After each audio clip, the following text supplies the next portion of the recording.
Hello, and welcome to Temple of the False Pod, where our decks are not optimized, but our plays sure as heck are fun. I'm Andy. I'm Bruce. And welcome to Season 5. Boom! Season 5! This is episode 41. It's the beautiful month of November, and we're looking mighty chilly outside. Andy's even wearing a sweater. I am. I just bought this sweater yesterday. Sweater weather. Yeah. Yep. That's about it. It's the end of September as of recording, and I'm starting to wear sweaters. So I'm gonna make a big leap, and when we finally release this in 7 weeks, In that time, it's gonna be colder, presumably.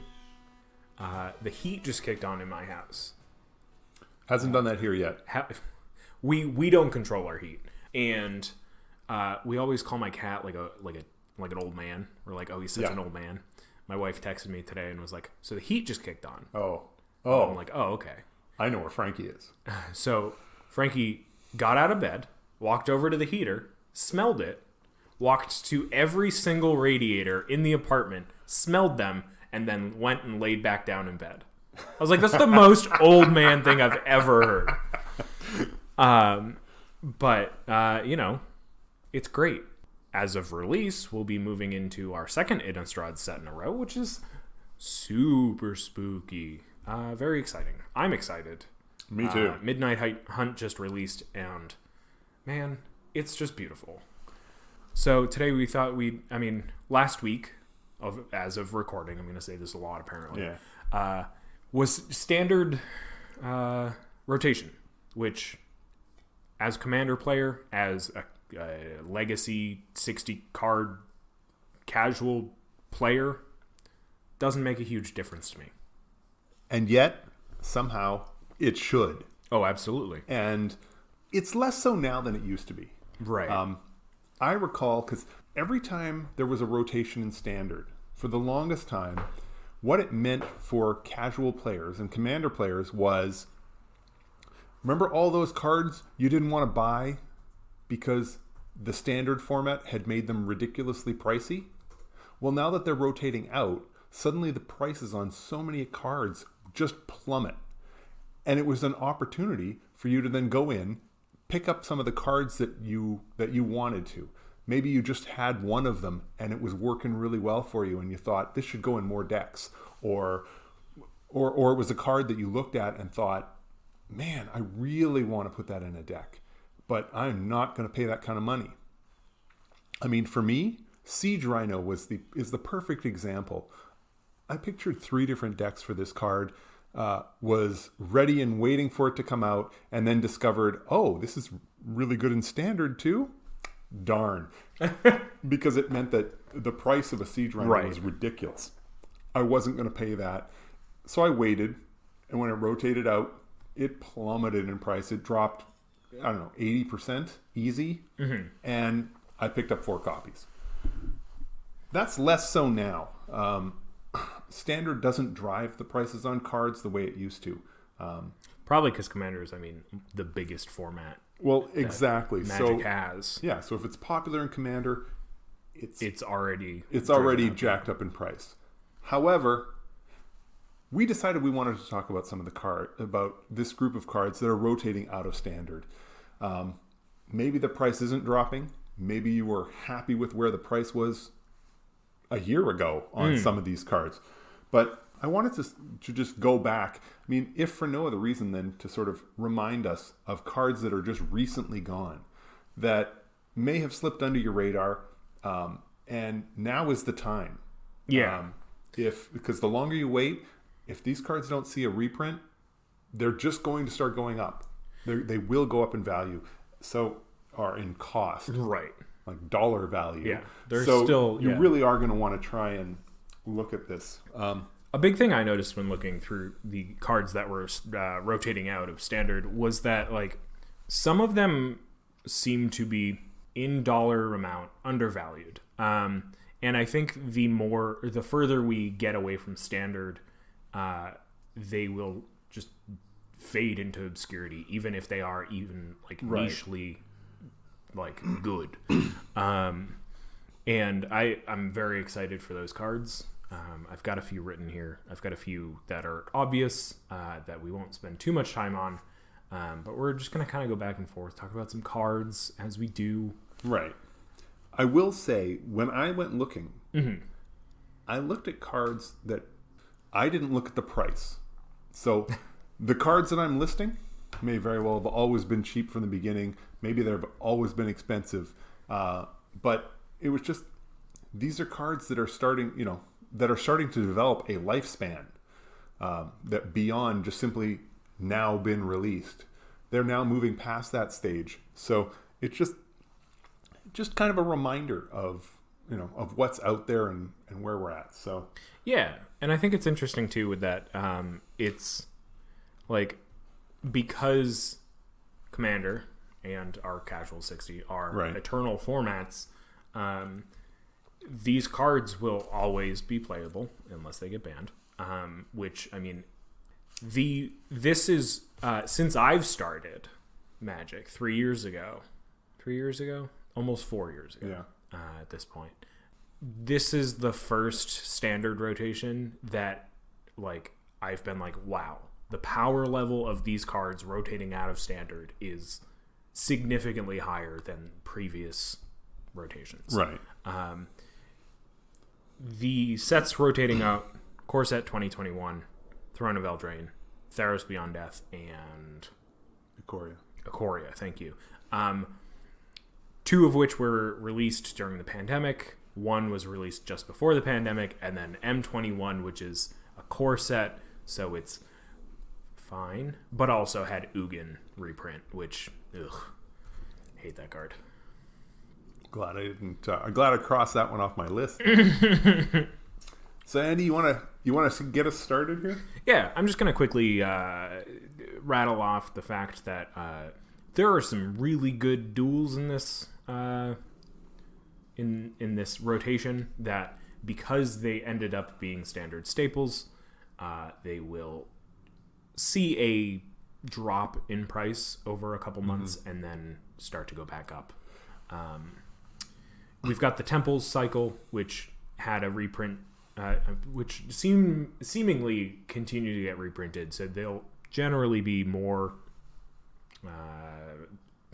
accessible. Yeah, the Temples were in M21 and in Theros, weren't they?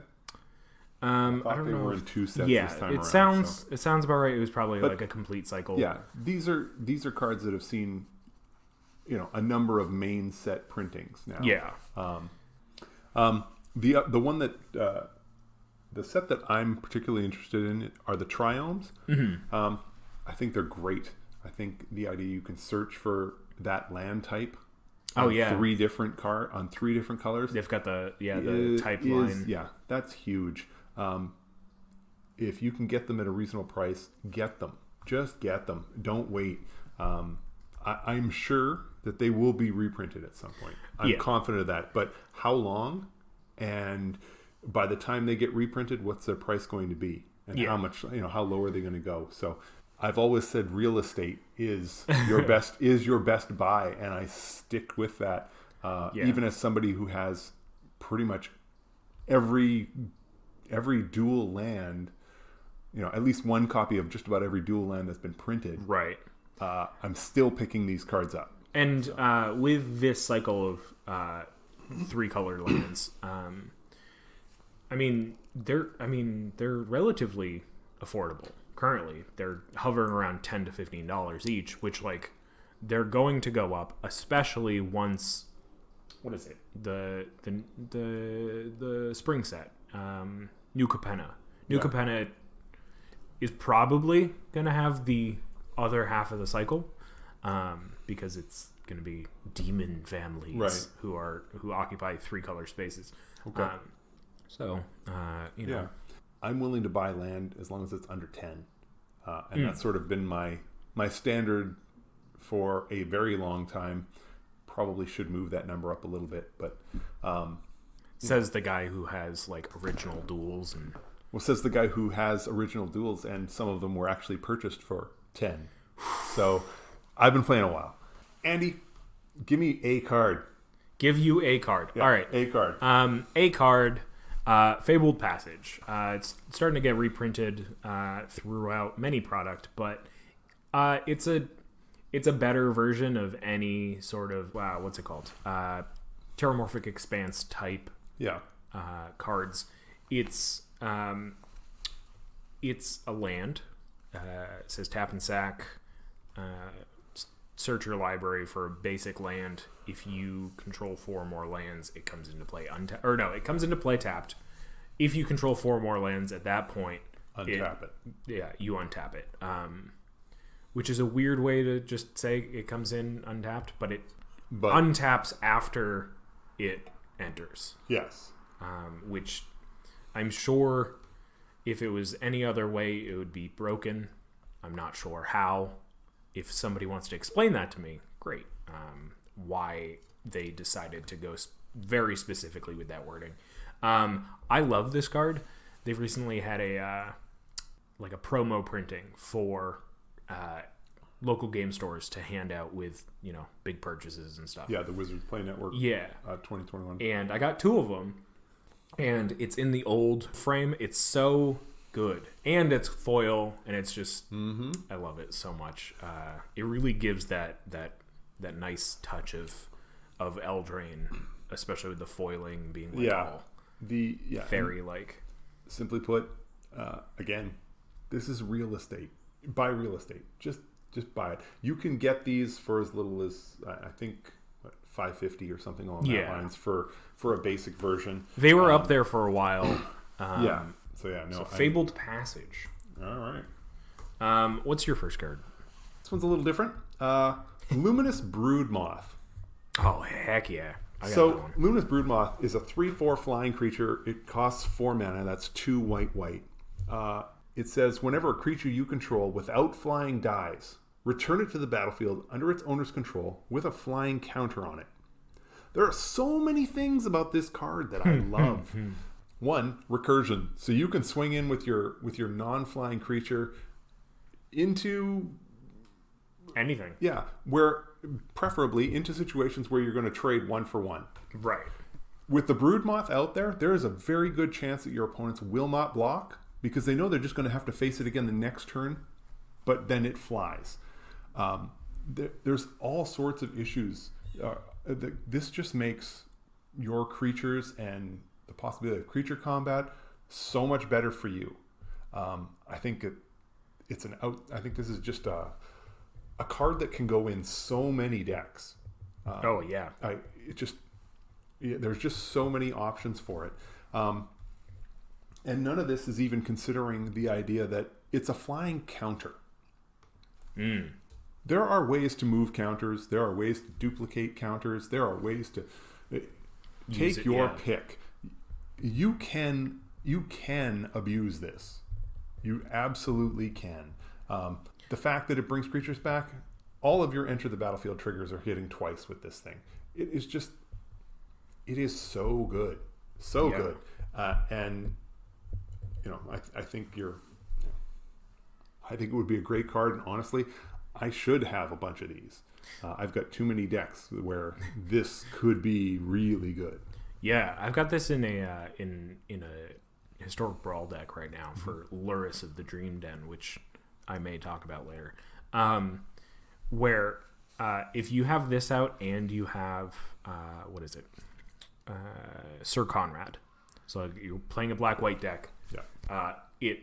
Sir Conrad sees your creature die and then also leave your graveyard again. So it's 2 triggers. Yes. And it's amazing.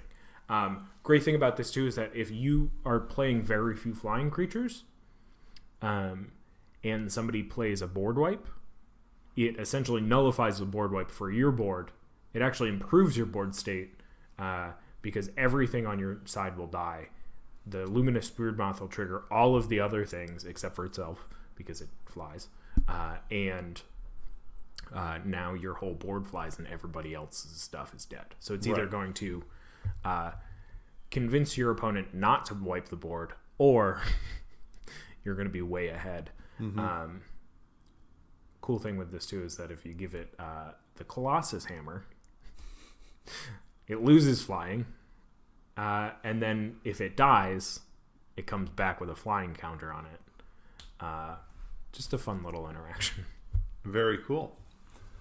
So if it has a flying counter on it, and it has flying, and then you put the Colossus Hammer on it, does it just not have flying? So with the Colossus Hammer, and this is a thing that I've been like trying to like figure out how to explain to like my opponents without like getting too bogged down with details, because I've got it in my my Sir Gwyn deck, and it's one of those things where it's the timing of the equipment matters. So like if it has flying and you give it the Colossus Hammer, it doesn't have flying because it says but if you give it flying afterwards, but if you give it after it already has the Colossus Hammer, it gets flying again, which is great. So it doesn't say that the creature can't fly. It just says if the creature does fly, it doesn't fly anymore. Okay.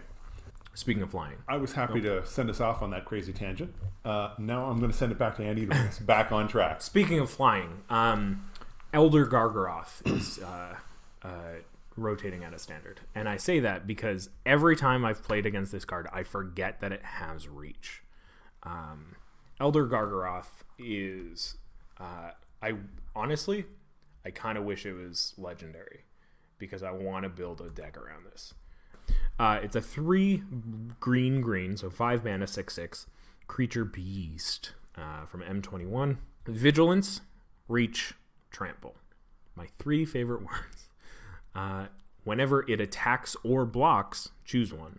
And then it's got a bulleted list of create a 3/3 green beast creature token. Second one, you gain 3 life. Third one, you draw a card. So you choose one of those. I've found that probably drawing a card is the one you're going for. Yes. The 3 life doesn't matter too much unless you're very behind. And then you're just kind of like, for some reason, blocking with your 6/6 and still taking a lot of damage. And then the 3/3 beast can help if your creature count is something you're worrying about. But whenever it attacks or blocks, and it can do both in a turn cycle, at least once, it's beautiful. You're drawing plenty of cards. It's a big body. I mean, 6/6 is nothing to scoff at. In the very least, it's convincing your opponents not to attack you. And the fact that it's a 6/6 that can block flyers is just... This card, I mean, everybody knows it's good. And I want to play more of it. I wish I could make it my commander. It's already got the elder part to its name. So, Elder, there's just a lot of them. That's Elder Gargaroth Highlander. There's not much more I want to say about it because it's a very big, straightforward card. Right. Okay, so then the next one I wanted to talk about, and this is... I'm probably pulling it right off of Andy's list because honestly, this card is here solely because Andy plays with this card. Uh-oh. The Magic Mirror. Oh, I don't have it on my list. All right. So the Magic Mirror is from Throne of Eldraine. It's a legendary artifact. It costs 6 blue. Now, the spell costs 1 less to cast for each instant and sorcery card in your graveyard. So, obviously, you're only putting this in certain decks. And in those decks, this thing rocks. It also says you have no maximum hand size, which is cute, but not something you're going to pay. I got huge hands. Right. Great. But you paid 9 mana for that. At the beginning of your upkeep, put a knowledge counter on Magic Mirror. On the Magic Mirror, because it's the Magic Mirror. There is only one of them. This is a legendary artifact.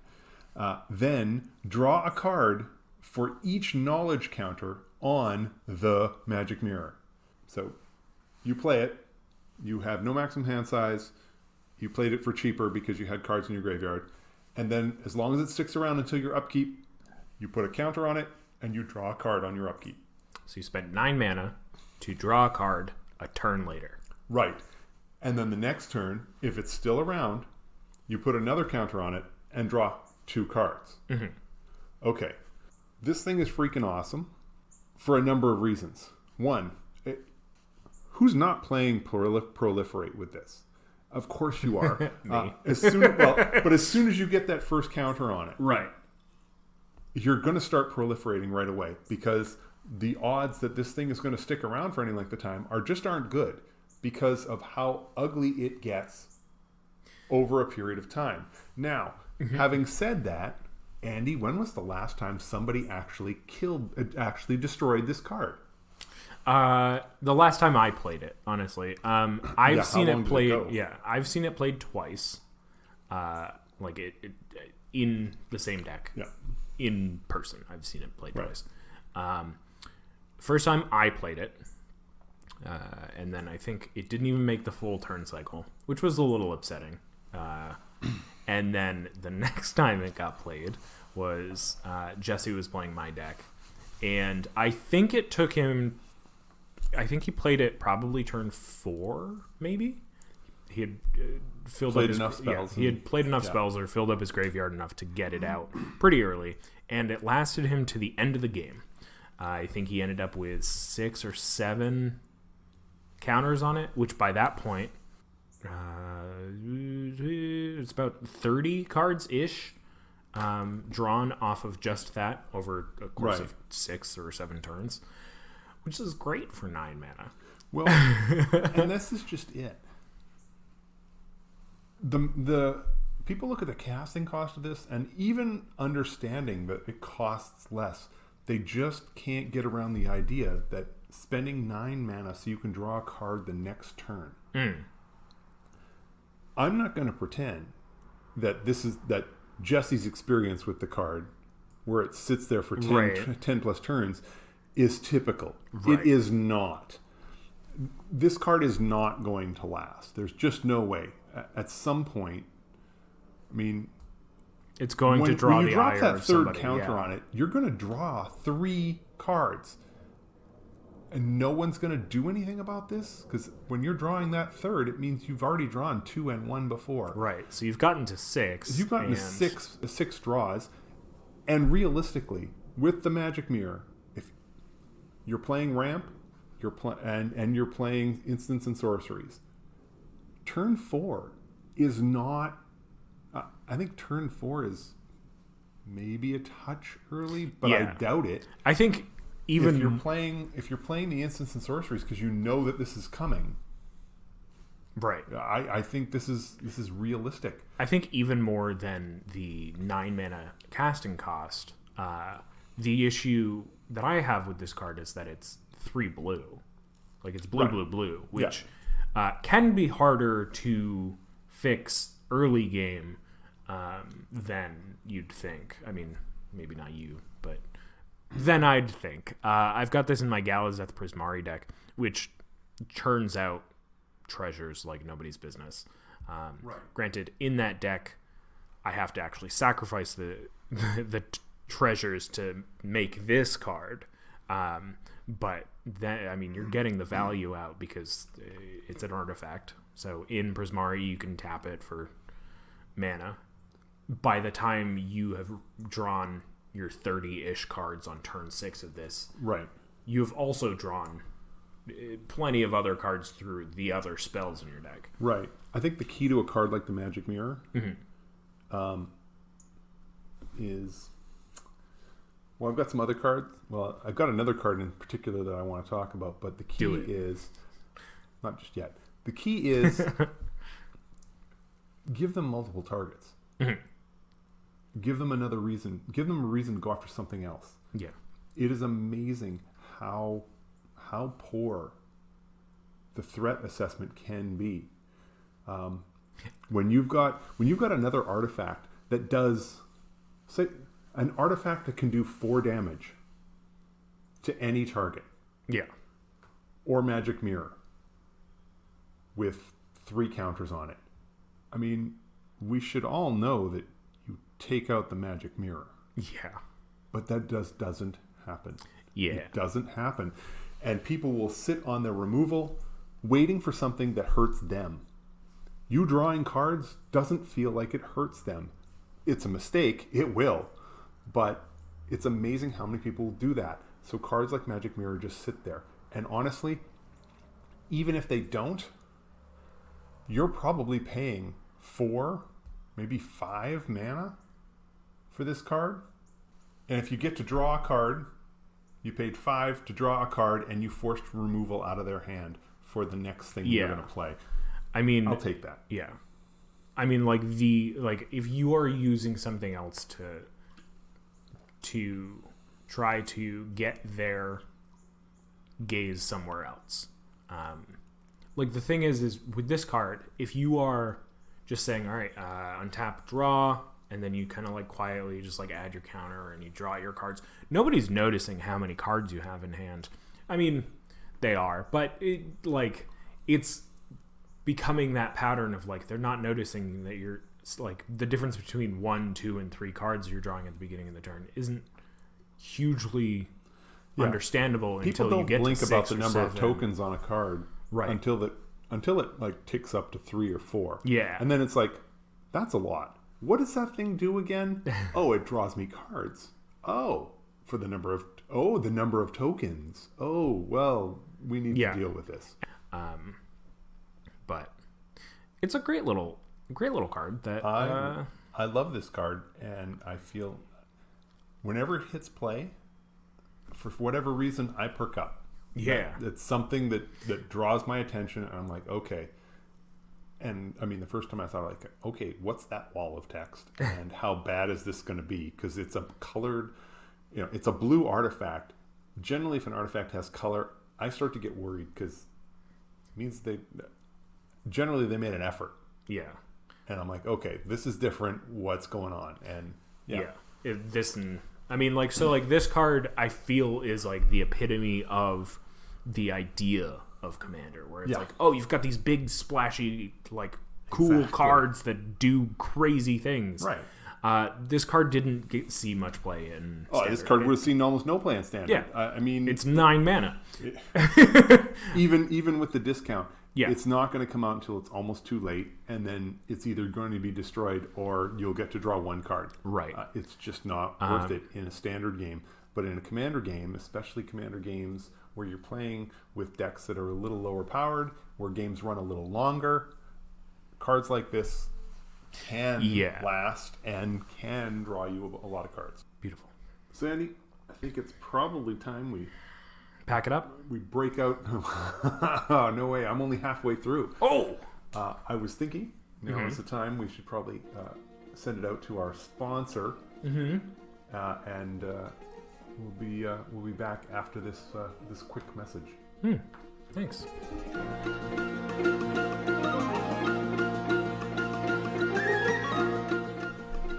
This episode of Temple of the False Pod is brought to you by The Great Henge. Because, hey, we're talking about every other colored artifact except for the Great Henge. The Great Henge. The greatest of henges. As if green didn't need more help with anything.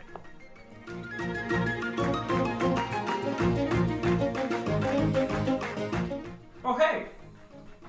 Welcome back. Hey! Ah! Tripping. Good to see you again. Oh, sorry, I had to get some water. Hope everything went well. It's another colored artifact. Wishing well. There we go. But that one's also blue. Anyway. All right. So we just talked about Embercleave. We talked about the Magic Mirror. Didn't miss any of the colored artifacts at all. Not even one. Not even one. Speaking of green, my next notable card is Garruk's Uprising. My God, that card. Garruk's Uprising is an enchantment for 2 and a green. All your creatures get trample. So it's 2 and a green enchantment. When Garruk's Uprising enters the battlefield, if you control a creature with power 4 or greater, draw a card. If you're putting this out on curve, turn 3, you probably don't. But draw it later, great. Creatures you control have trample, period. That alone for 3 mana on an enchantment is good enough to see play in my book. However, there's more. However, there's a third line of text. Whenever a creature with power 4 or greater enters the battlefield under your control, draw a card. So, you don't even have to worry about playing it early, because you're still getting the value of drawing cards off of it by playing those power 4 or greater creatures. Right. And the idea, I mean, the final line, whenever a creature with a power 4 or greater enters the battlefield under your control, draw a card.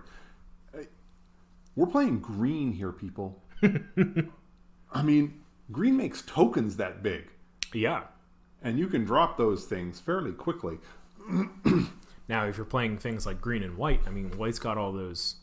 I mean, green does too, but white has anthem effects. Yeah. Green has just plenty of lords. Right. It's easy to even just get like a 2/2 out that is 4 or greater.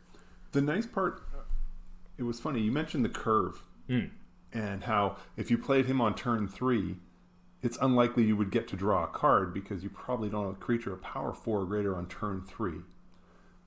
Very true. However, if you play it on turn 3, it means that the next creature, every single creature with a power 4 or greater that comes into play, you're going to get to draw a card. Yeah. So it's not like there's a downside to putting it down early. It's not like you want to say, oh, I want to wait until I get a 4 power creature before I play it because then I get to draw a card. Well, you're getting to draw that card either way. So if you can play it on curve, just play it. Yeah. There's no reason to hold it in hand. If you have you're it, getting the benefit. Yeah, if you have it with the open mana, and it just play it.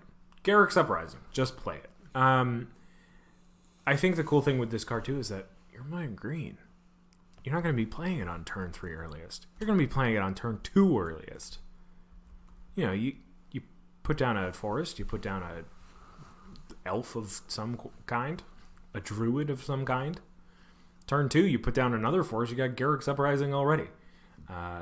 It's great. You can get it out early, you can get it out late. Late game, you'll obviously be playing big creatures. And, right. It's also not casting big creatures. It's any big creature. So if you're creating tokens out of whatever token generator you have, whether it's a Planeswalker or Rampaging Velos, every time you play a land, you draw a card. Yeah. Play a land, get a 4/4 creature that tramples, and draw a card. Yeah. The only thing you're missing right now is haste. I find that, the trample alone is more worth than anything. Yeah. For like solely, if that was the sole line of text on this uncommon card, on an enchantment, it's hard to deal with, and it's just a static ability. Right. I find more than anything, the thing that's keeping me from attacking at any given point in a game of Commander is the fact that I can't get my 8/8 whatever through because it doesn't have trample. Now, real quick, for those of you who are playing 60-card casual, this is not legendary. You can play multiple copies. So now every time your 4/4 creature comes into play, you're drawing 2 cards. Sure, your creatures have trample, but you get to double up that draw. So it's mighty fine. Oh yeah. Can I talk about my favorite? The first. This was the first card I thought of when we decided to do this. I'm going to go jump right into it in the middle, just in the middle. I'm not ending with this. We're going to go with this right now. Good. Do it. Say it. Bruce. The Ozolith. Oh my god. The Ozolith. This card is outrageous. 1 mana for a legendary artifact. When a creature you control leaves the battlefield, if it had counters on it. That's right. If it had flying counters on it. If it had +1/+1 counters on it. Whatever counters it had on it. Put those counters on the Ozolith. At the beginning of combat on your turn, if the Ozolith has counters on it, you may move all counters from the Ozolith onto target creature. Now, so if you're running the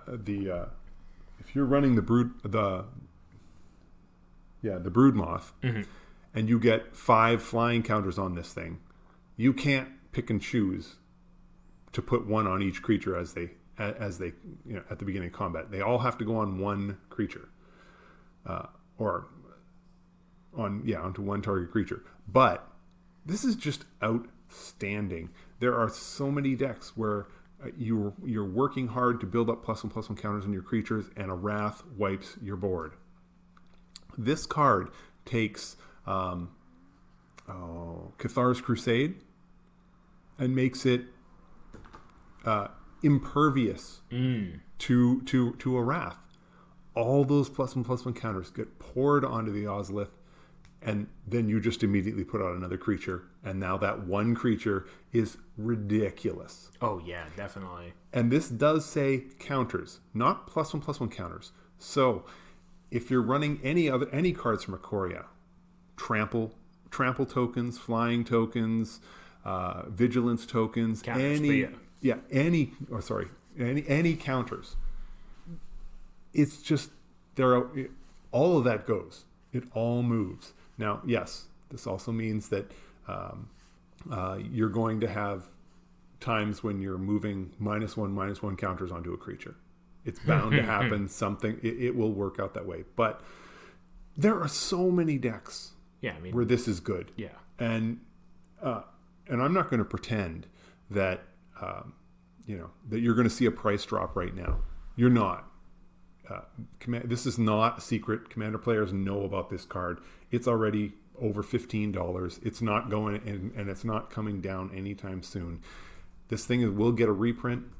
It might dip a little, but this is just good. Yeah, with the fact that it's a legendary artifact called the Ozolith, the chances of us getting a reprint are either we have to return to Ikoria, which is unlikely, right, or it's going to get the Fabled Passage treatment where it goes into a core set or a master set, right, and that's where it's going to end up. Yeah, or it'll show up in one of the commander product. Yeah, in a commander product. I can definitely see it showing up in a Commander Legends or something along that line. I've got 4 of them, and I think I should get 4 more because it just belongs in so many decks. Yeah, and it's 1 mana. Well, that's just it. It's 1 mana. You can drop it early and just let it sit in the corner. And for those players who like tutoring for artifacts, it's generally like CMC 2 or less. Like right. This you can get this. You can get this so easily. Right. I love it. Andy? My next card was going to also be a 1 mana artifact, but plenty of people know this. It's Shadow Spear. It's a 1 mana equipment that costs way too much money right now, and I can't wait for a reprint because it's so good. So, Andy, I will say, Shadow Spear was one of the last cuts on my list. So we were close. It's very good. It was printed in Theros Beyond Death. It's a 1 mana equipment, legendary artifact, equipped for 2. Just 2. Yeah. Equipped creature gets +1/+1. Sure, whatever. Trample and lifelink. Amazing. For 1 mana, activated ability. Permanents your opponents control lose hexproof and indestructible till end of turn. Now, flavor-wise, brilliant. Kills gods. Literally. Yeah. So many people run out indestructible creatures or things that give your creatures indestructible solely because so many people play Wraths. Right. You tack on 1 mana to your Wrath, and it kills indestructible things as well. It's brilliant. Some notable things with this: you don't have to have it equipped to anything to activate that ability, and you can do it as many times as you want. So, and it's funny you should mention this particular card. One of the other cards I was looking at was Heroic Intervention. It's also rotating out. Heroic Intervention is one of the reasons you play Shadow Sphere. Because Heroic Intervention, it's an instant. It makes your creatures indestructible and gives them hexproof. So it stops your opponents from doing things to kill them. So you can let them play that, and then literally activate it again. Activate it, and now they don't have it anymore. He just threw the card away, and it's just for 1 mana. It's nuts. Yes. I keep saying 1 so many times because it's a 1 mana artifact, and the 1 mana activation is just, it's so good. Right, and it's another way to make sure your Wrath really does Wrath. Yeah. The other great thing about this is that it's a color It's a colorless artifact that gives trample for at most 3 mana. Right. 3 mana trample. It's a theme apparently. It's just like giving anything trample. It needs to show up more. Yes. I love this card simply for that. I've won games because of it, and I'm looking forward to eventually acquiring this piece of tech. Someday. Let's do a quick lightning round. I don't know how many cards you have left, but let's do a quick lightning round with some honorable mentions, because, like I said, these past 4 sets have been super powerful. Sure.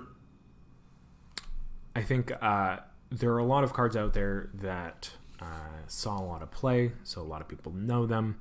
We've got cards like Heartless Act. It's great. Check it out.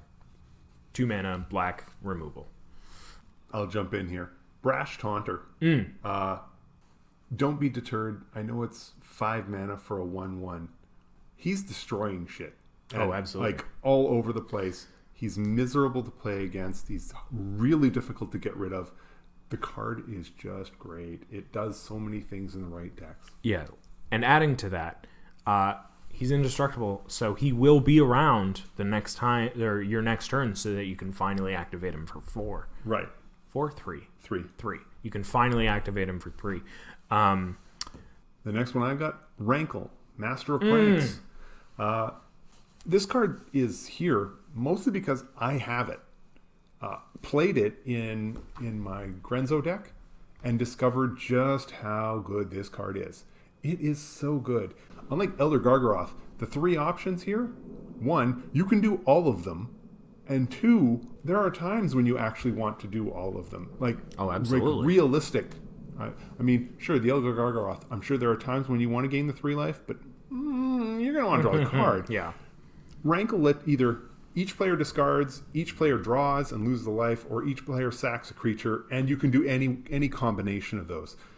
It already has flying and haste, so it does so many things and does them over and over again. And I played with it for a little while, loved it, and went out and picked up more.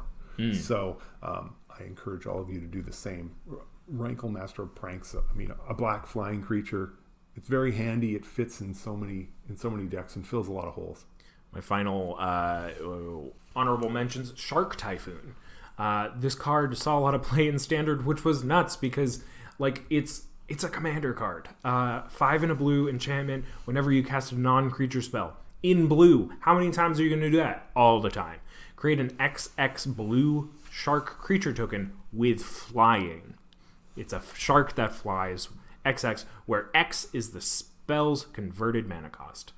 How big is the shark? XX. So it's just the okay. mana value. So if you spent 2... You get a 2/2 flying. Okay. And it's an enchantment, so it does it as long as you have the enchantment. Nice. Second line of text. Cycling. X1 blue. So... Nice.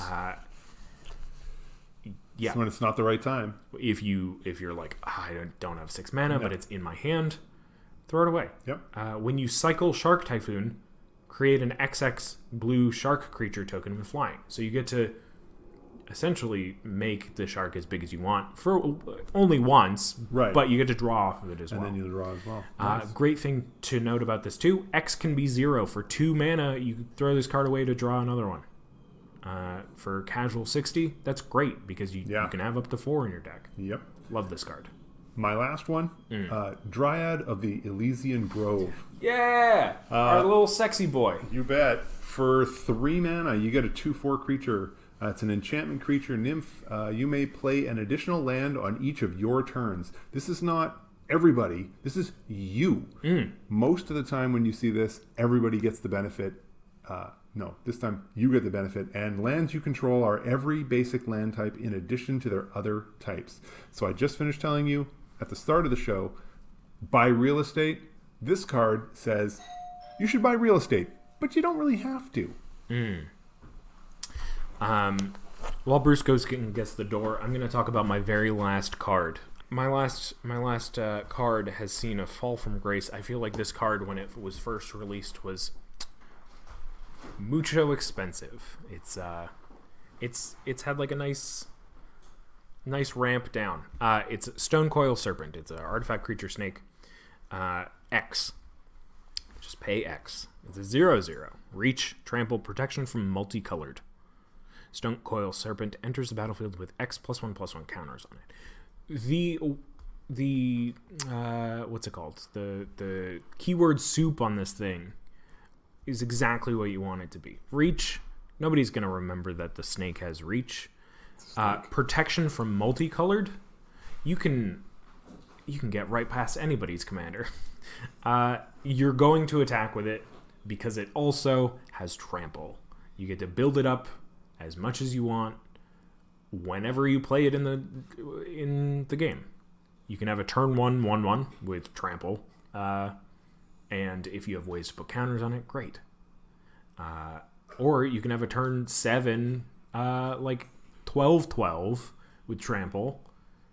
That is hard to remove. It's All right. Well, do you have any more? Nope. All right. I think we're gonna wrap this boy up, just like we wrapped up Standard. Sure. Anyway, we'll be back next week. Thank you so much for all of your listening viewership over the past 4 seasons. Very excited to share with you season 5. Very excited. 5. Yeah. That's a good number. Yeah, crazy. It's been over a year. Or it's been almost a year. Close to. We're getting there. Yeah, I've got that list somewhere, I'm sure. Yeah, in a couple episodes will have been 1 year. Unbelievable. We're Temple of False Pod, where our decks are not optimized, but our plays sure as heck are fun. I'm Andy. I'm Bruce. We're going to go play some Magic. Have Yay. a great night. May your 5th land be the Temple. Bye.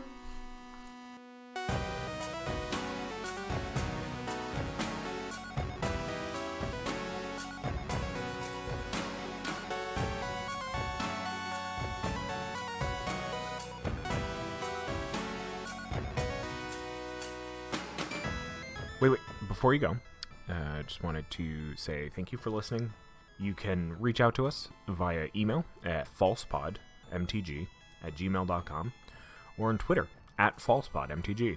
Bruce is @manaburned, and I'm @AndyWeekend, though you'll definitely notice I use the podcast Twitter far more often. Now that we've got you here, make sure you subscribe, rate us on whatever podcast platform you use. It helps us out. It gets us more reach. Subscribe to us on our YouTube channel. Like a video there. Leave some comments for more casual enjoyment. Thank you so much for listening. We'll be back with some more timeless discussions about all things casual. So come hang out, and may your 5th land be the Temple. Bye-bye. Should I do my best, Bruce? Bye!